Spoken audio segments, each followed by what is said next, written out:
지난주는 민수기 가데스 바네아를 보았습니다. 광야와 가나안은 차이가 아주 큽니다. 광야는 아무것도 없습니다. 근데 가나안에는 젖과 꿀이 흐르는 땅입니다. 이스라엘 백성들에게 가데스 바네아에서 가나안에 들어갈 기회가 주어졌었습니다. 근데 그때는 실패를 했습니다. 그 실패의 이유를 찾아보면은요, 그 가나안에 살고 있는 거주민들이 아주 강하다는 거죠. 또 성읍이 아주 견고하다는 거예요. 그 안에는 안악자손, 그러니까 거인들이 살고 있다는 겁니다. 그래서 우리가 볼 때에 우리가 메뚜기 같으라는 거예요. 그러니 상대방이 우리를 봐서도 메뚜기 같을 것이다. 그러니까 지금 여기에 들어가면 우리가 메뚜기처럼 죽게 된다. 그래서 들어가지 말고 애굽으로 다시 되돌아가자 하는 이야기가 가데스 바네아의 사건이었습니다. 기회가 왔는데, 그들에게 기회가 주어졌었는데 상황이 나쁘다고 포기를 했습니다. 그래서 가데스 바네아에서는 실패를 했습니다. 세월이 40년이 흘렀습니다. 이번에는 요단강 앞에 서 있습니다. 이 요단강을 건너가게 되면 가나안 땅이 들어가게 됩니다. 40년 전과 바뀐 것이 있습니다. 바뀐 것을 무엇이 바뀌었는가 여러분들이 보아야 합니다. 보셨나요? 지난주에 가데스 바네아와 민수기의 이 말씀과 오늘 여호수아 1장에서 하는 그 말씀이 확 바뀐 게 있어요. 그걸 봐야 된다는 거예요.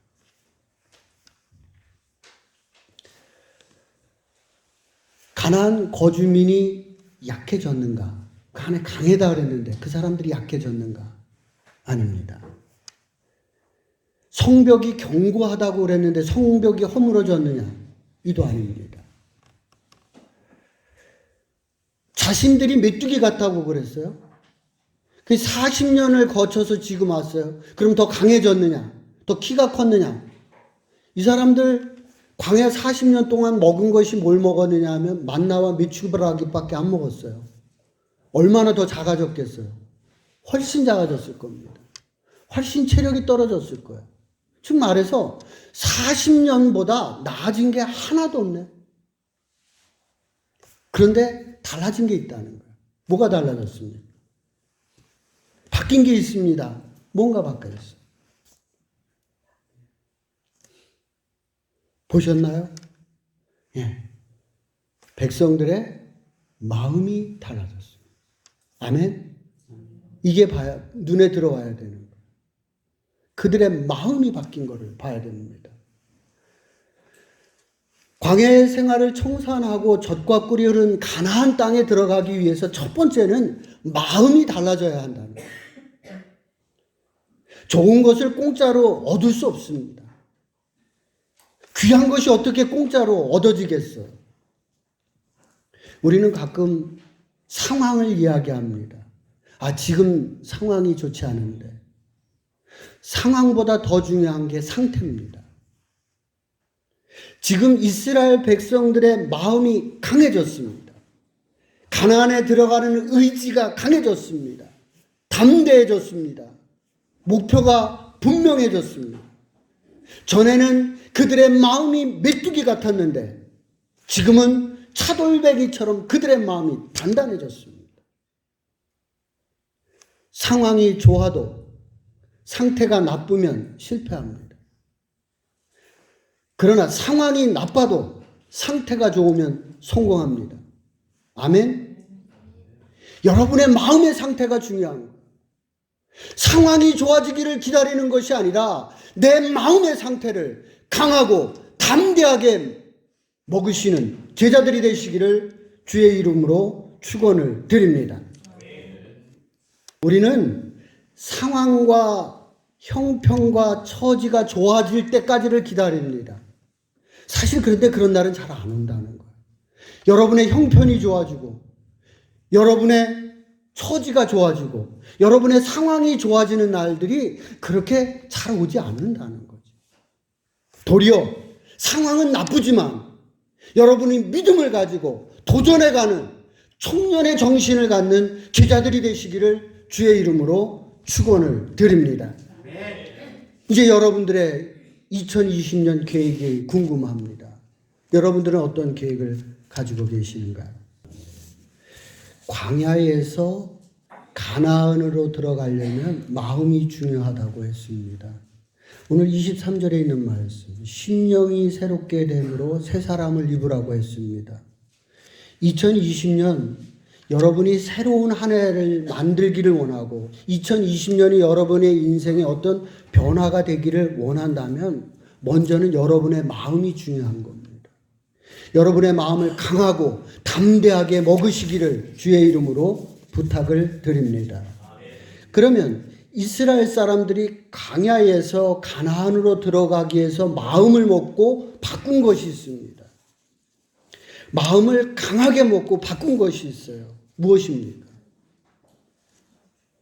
네, 이스라엘 사람들이 마음만 먹은 게 아니에요. 마음을 먹고 바꾼 게 있어요. 이거가 있어야 되는 거예요.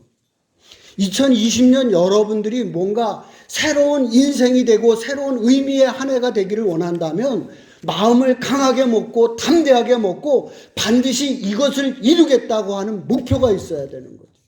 이스라엘 사람들이 광야에서 가나안으로 들어가면서 마음을 먹고 바꾼 게 뭘까요? 순종입니다. 이스라엘 백성들은 그들의 마음속에 늘 원망과 불순종, 불평의 사람들이었습니다. 그들이 그런데 이제 마음을 먹고 순종의 사람으로 바뀌는 거예요. 아멘. 2020년 여러분이 새로운 인생이 되기를 원하고 새로운 한 해가 되기를 여러분들이 바란다면 마음을 먹고 마음을 강하게 먹고 여러분들이 바꿔야 될 목표를 정해야 돼요. 그 목표를 정해서 여러분이 새로운 2020년, 의미의 2020년을 만들어가는 제자가 되시기를 주의 이름으로 축원을 드립니다. 2020년 여러분들에게 새로운 한 해가 되기를 바라면서 여러분들이 마음을 먹고 또 마음을 강하게 먹고 여러분들 안에서 나쁜 거를 좀 빼냈으면 좋겠습니다. 오늘 그 내용이 에베소서에 있는 말씀입니다. 내 안에 있는 나쁜 것을 그대로 가지고 있으면 내게서 향기가 날 수가 없습니다. 내 안에 있는 이 악취를 뽑아내야만 나에게서 향기가 난다는 거죠. 내 인생에서 2020년 뭔가 새로워지기를 원하는 게 있다면 내 안에 있는 그 나쁜 거를 좀 꺼내야 돼요. 여러분 아시잖아요. 아이고 나는 원래 그래 그러면서 그걸 가지고 있으면 여전히 내 입에서는 뭐가 나오느냐? 악취가 나게 돼 있다는 거. 이제 여러분들이 알고 있는 내 안에 더러운 것, 내 안에 악취를 여러분들 올해는 마음을 굳게 먹고 그것을 제하는 그러한 제자들이 되시기를 주의 이름으로 축원을 드립니다. 우리 이제 목동교회가 셀도 조금 늘어나고 성도의 수도 늘고 있습니다. 이때 조심해야 할 것이 있습니다. 29절에 있는 말씀입니다. 29절에 있는 말씀 우리 함께 합독하도록 합니다. 시작. 무릇 더러운 말은 너희 입 밖에도 내지 말고 오직 덕을 세우는데 종이 되는 대로 선한 말을 하여 듣는 자들에게 은혜를 끼치게 하라. 12명의 정탐꾼 중에서 10명의 정탐꾼이 했던 나쁜 말이 이스라엘 전체를 물들게 만들었습니다. 성도들을 흉보지 말아야 합니다. 리더들을 존중하고 따라줘야 합니다. 만약에 여러분들이 이것을 하지 않고 335 셀에서 모여서 누군가를 비방하기 시작하면 그 교회 전체가 썩게 됩니다. 주부들은 아실 겁니다. 감자가 썩으면 주변에 있는 감자가 빨리 다 썩어버립니다. 하나의 불평과 하나의 원망과 하나의 흉범이 교회에 들어오기 시작하면 전체가 물들어버려요. 2020년 마음을 단단히 먹고 내 안에 나쁜 것을 빼내도록 노력하십시오. 여러분이 2020년 마음을 강하게 먹고 내 안에서 악취가 나는 것을 도려내도록 여러분들이 결단하시기를 주의 이름으로 축원을 드립니다.